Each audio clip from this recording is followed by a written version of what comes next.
So Nadima's got a question since you're on it, right? How soon do you think a price decline will take place? And do you think that prices will decline in Jacksonville?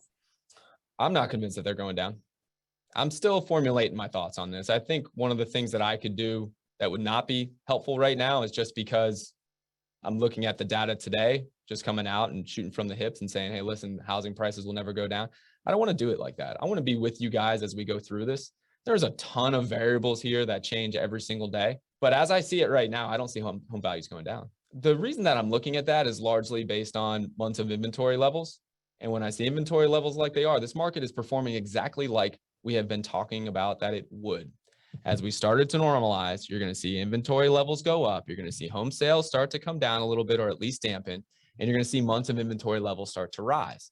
The big question for me is, how high do they rise and how quickly do they rise? If I start to see months of inventory levels and quickly getting to 6, like if I saw a jump from 2.3 to 6 next month, I'm going to be right here with you guys. And we talk about that. We talk about your investment decisions. How has this affected? We would talk through that. As if I started to see months of inventory levels start to get to 7, 8, 9, 10, 11, right? Then I'd be right here and I'd start to say, listen, guys, let's talk about a pricing decline because I see that happening. But I don't see that. We're at 2.33 months of inventory. For the first 5, 6 years that we started tracking the months of inventory number, we never got lower than like 3.5. Like it is still so low. So I feel really confident saying that I don't see home values declining.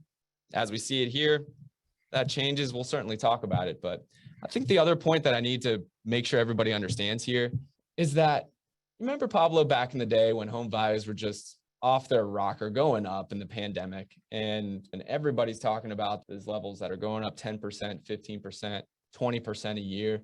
What was my message to everybody as far as the importance of short-term pricing? Short-term pricing is like not something that you count on in a full market cycle? It's the least most important part of it. I don't count on it. And it's the least most important part of your decision. I was saying that to all of you as home values were going up 10%, 15%, 20% a year, right? Like, why was I doing that? It's because I knew that there would be a time that home values would start to normalize. And I wanted to make sure that you make that same decision. That same decision-making criteria should be the same when you were buying 2 years ago as home values were going up as right now, which is short-term pricing is the least most important thing, right? You can only count on home price appreciation if you buy in for a full market cycle, which is known to be between 10 to 20 years. That hasn't changed. That shouldn't change for you. So keep that in mind. Short-term pricing is the least most important thing. And you guys have seen, especially fans of the show here, you've seen some of these case studies where I showed my own mistakes at buying at the quote unquote worst time, buying rental properties in 2006, 2007, before the housing market actually went down about 35%, right? You saw all of that. Yep. Well, the reality is those properties performed really, really well. Even though housing prices declined about 35% in the first 3-4 years that I owned them, those properties have earned, there was 17% return on my money every single year that I've owned them for 16, 17 years now. Yep. And that should reinforce to you that this concept of buying and holding is the way you win. You buy and hold, you find a great team to support you all the way along the way. And those 5 profit centers pay you. And then home prices tend to repeat themselves over a 10 to 20 year cycle. That's going to happen from this moment for the next 20 years, just like it happened for the last 20 years from this moment. Yeah, it's funny, man. As you were talking about all this, I'm just like, I get what you're saying, but it comes down to kind of the way that you and I both, I think, make decisions. Even in our working relationship, you've always been a quantitative data guy, while I've always been a qualitative data guy. Like I'm always saying, why don't we talk to people? Why don't we? Blah, blah, blah. You're like, no, what does the number say? And to me, I think of the qualitative data as, I know so many people that are dying to get out of Miami because it's too expensive and putting money in Jacksonville. I know so many people that are dying to get out of New York because it's too crazy to live there and putting money in Jacksonville. So even in this whole macro economy thing of home prices going down or flat or normalizing, if that's what we're talking about, the idea of pricing in Jacksonville ever being any cheaper than it is going to be right now to own real estate in a city that has every tailwind going in its favor in a rapid like rate of change while still being the best deal within the state, the best deal on the eastern seaboard as far as a well-balanced economy, quality of life, cost of living perspective, and climate. I find it so hard to think that prices are gonna go down. I like it to me, like the normalization makes some sense with interest rates or whatever, but people still need to like all that stuff is happening in all these other markets that are just way more heated and are not middle of nowhere Alabama. Yeah. If you are still concerned about a housing crash or correction, even though the data is showing you that we are not there, and I don't expect us to be there, but if you still are concerned about that, then another way to hedge your bets would be to invest in areas that have significant population growth. Population growth hedges your bets against pricing declines because there's significant demand from people moving there that need housing. So if you want to go to every length to potentially protect yourself against a housing decline, which I just shared, is the least most important thing if you're buying and holding rental properties. It's the least most important decision. Your direction going towards a market like Jacksonville is still strong, right? Because we are a leader in population growth.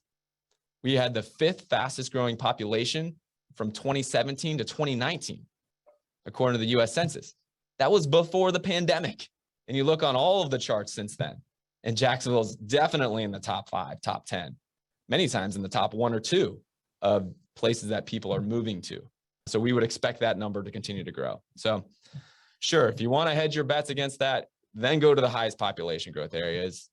But like I said, it's not pricing declines are not something I'm concerned about. We are continuing to buy as much as we possibly can. I'm continuing to advise clients to buy as much as they possibly can right now for 2 reasons. Number one, I don't think housing prices are ever going to be lower than what they are right now, like you pointed out, Pablo. And number 2, like, what else are you going to do with your money right now? Yeah, we haven't even scratched that. Yeah. Like, what are your other options right now? None of those look good to me. So Jacksonville rental properties, as long as you just buy into this slow and steady approach, like slow and steady, that's what we all need to do, right? It reminds me of one of our first shows when I asked each of the partners what their superpower was, and you called Alex this like super cool predictor, and he called you a turtle. Yeah, that's right. How about that? The turtle's going to win now. Turtle's going to win. My turtle game is strong. Yeah, boy, the turtle is back. Gerard Wendling says ninja tip of the week when Drew puts in here, and income growth, which was 12% in Jax last year, right? Like not just population growth, income growth, which is huge. Love it. Awesome, man. So Darren Siemens got a great question here regarding MOI. How do the builders and the price to build a home come into play in the MOI calculation, the months of inventory calculation, and home prices with falling prices in lumber, et cetera, i.e., can they impact the overall market? Cool. Great question. All right, keep that one up there, Pablo, because I just want to make sure I'm reading it. So how do the builders and the price to build a home come into play in the months of inventory calculation? Well, that is a big part of this MOI calculation. I mean, the thing we've been talking about all along is that there's so much building going on right now, and it's very hard to get insight into how this amount of inventory is going to affect the months of inventory number. It's something that we're trying really hard to get insight into because that could affect the outlook on short-term pricing. You know, it's part of the reason why it's so hard to get this number is a lot of the building that's going on is actually build to rent communities. So a lot of this building is actually not going to supply homes for sale. And so this months of inventory number that I'm sharing with you is based on the number of available listings that are for sale. So this is like unprecedented, the amount of building that we're having right now and the type of building, whether it's going to be for sale inventory or for rent data or for rent inventory. So it's kind of a long answer there, but it is going to affect it. What we would expect to some degree is that home builders are going to increase the inventory levels, right? They build communities of 100, 200, 300 homes, right? Those inventories are going to come online. That's why you're going to see inventory numbers rise, but we just don't know how much that's going to impact it. And then falling prices in lumber. We have seen lumber prices fall, but we're seeing a lot of increases everywhere else. I was just looking at this, looking at our builders. I see those numbers. And while it's kind of like whack-a-mole, right now. You see one input cost go down and the other one spikes, right? It's electrical or plumbing or whatever. So we do not see our overall build costs going down, although lately we've seen lumber costs, or at least the futures of lumber pricing, come down. We've started to see some relief in lumber, but nothing's changed. It's still way more expensive, and we're hoping that it comes down, but I'm not putting a timeline on when overall build costs are going to come down. All right. That makes a lot of sense, man.